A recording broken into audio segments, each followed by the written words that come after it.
Mission आ रहा है, नई नई तकनीक सामने आ रही हैं, जिससे न केवल कार्य क्षमता बढ़ रही है बल्कि एक्यूरेसी भी काफ़ी हद तक अच्छी लेवल पर पहुंच चुकी है। तो उसके ही हिसाब से उसी को ध्यान में रखते हुए हम इस बार एआई का प्रयोग करने जा रहे हैं। आर्टिफिशियल इंटेलिजेंस कैमरा के थ्रू हम यूज़ करेंगे, जिसमें किसी भी प्रकार की छोटी सी भी जहाँ कहीं डिस्टर्बेंस होगी वो आर्टिफिशियल इंटेलिजेंस की वजह से फटाक उसी टाइम नोटिस में आ जाएगी और उस पर उचित कार्रवाई की जाएगी। परिणाम ढाई का आंकड़ा भी पार नहीं कर पाता, कई बार देखा गया है।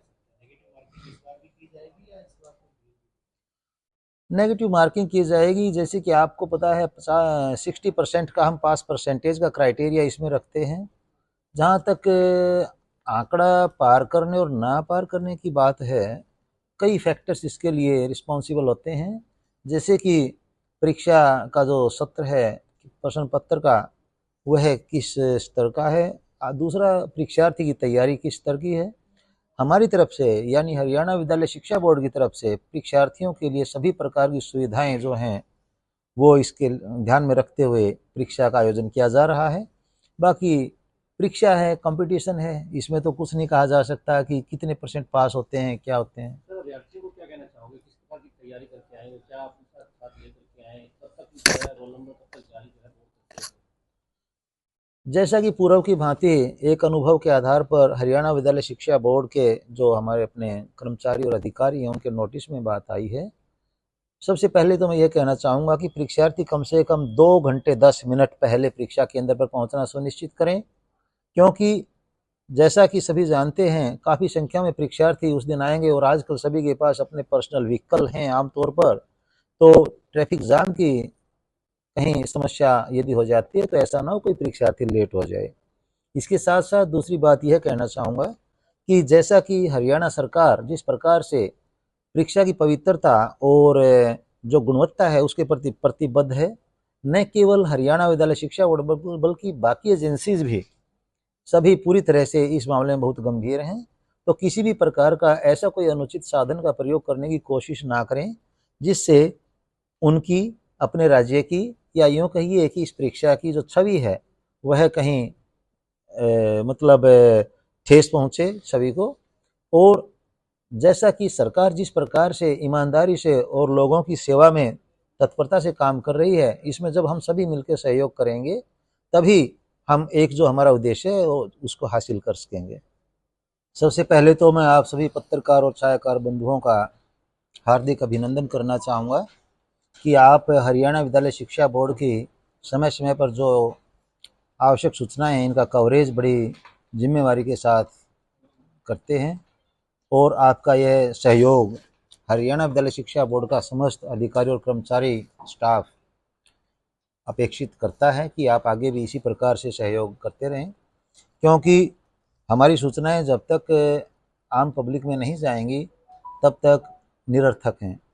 जैसा कि अभी आपने क्वेश्चन किया कि हरियाणा विद्यालय शिक्षा बोर्ड के द्वारा एस्टेट की जो परीक्षा आयोजित की जानी है, पहले इसकी तिथियां 26 और 27 जुलाई थी, लेकिन कुछ अपरिहार्य कारणों की वजह से, जिसमें कि सबसे पहले बात तो सीईटी का एक एग्ज़ाम होने जा रहा है, जिसमें लगभग 3 साल बाद यह परीक्षा होने जा रही है और बहुत ही ज़्यादा संख्या परीक्षार्थियों की उसमें है। तो परीक्षार्थियों का एक ज़्यादा बड़ी संख्या का होना भी अपने आप में एक ऐसा इशू था कि जिसमें हरियाणा विद्यालय शिक्षा बोर्ड को माननीय मुख्यमंत्री महोदय और उच्च अधिकारी गणों का जो मतलब निर्देश था उसको मानते हुए जो एस्टेट की परीक्षा है 30 और 31 जुलाई को निर्धारित की गई है, और इससे संबंधित आदेश भी हरियाणा विद्यालय शिक्षा बोर्ड में माननीय सचिव महोदय के द्वारा रिसीव कर लिए गए हैं, जो कि कल ही हमें आदेश प्राप्त हुए यानी 10 तारीख को प्राप्त हुए हैं।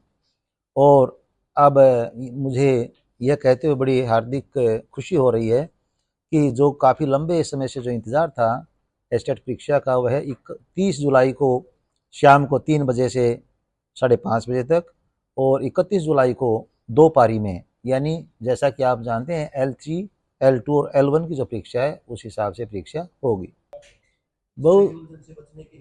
बहुत ही अच्छा क्वेश्चन आपने किया। बिल्कुल, यह भी अपने आप में एक बड़ा गंभीर विषय है, क्योंकि आमतौर पर परीक्षाओं में इस प्रकार के ऑब्जेक्शन और इस प्रकार के सजेशन आते रहते हैं, कि क्वेश्चन आउट ऑफ सिलेबस है, या यूँ कहिए जो एक पैटर्न क्वेश्चन पेपर का सजेस्ट किया गया था उससे कुछ भिन्न है।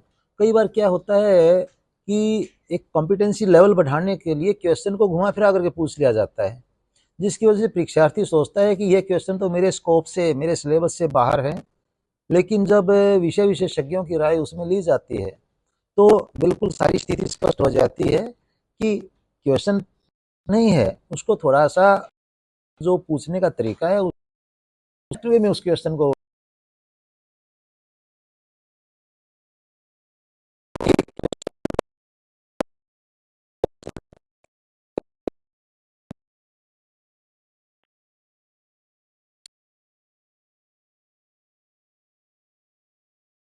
है। तो उसका भी यदि हम कोई प्रश्न यहाँ उठाएं तो मैं यही कहना चाहूँगा, जैसा कि आमतौर पर एक नियम है कि जो हायर अथॉरिटीज़ होती हैं बाकायदा एक सेट सिस्टम वो अपना अडॉप्ट करते हैं कोई भी फैसला लेने के लिए, और वह फैसला किसी एक परीक्षार्थी के लिए तो होता नहीं, सबके लिए यूनिफॉर्म लागू होता है। तो इसमें वो मान्य होना चाहिए, और ये नियम भी कहता है कि फाइनल डिसीजन जो होता है बड़ा सोच समझ कर सूझबूझ के साथ लिया जाता है। कोई किसी से बायस्ड थोड़ा ही इसमें, बल्कि सभी शुभ चिंतक हैं। हम तो चाहते हैं कि हमारी आने वाली जनरेशन बड़ी हाईली क्वालिफाइड हो, बड़े टैलेंटेड हों, ताकि वो हमारे बच्चों को भी ऐसी शिक्षा दे सकें।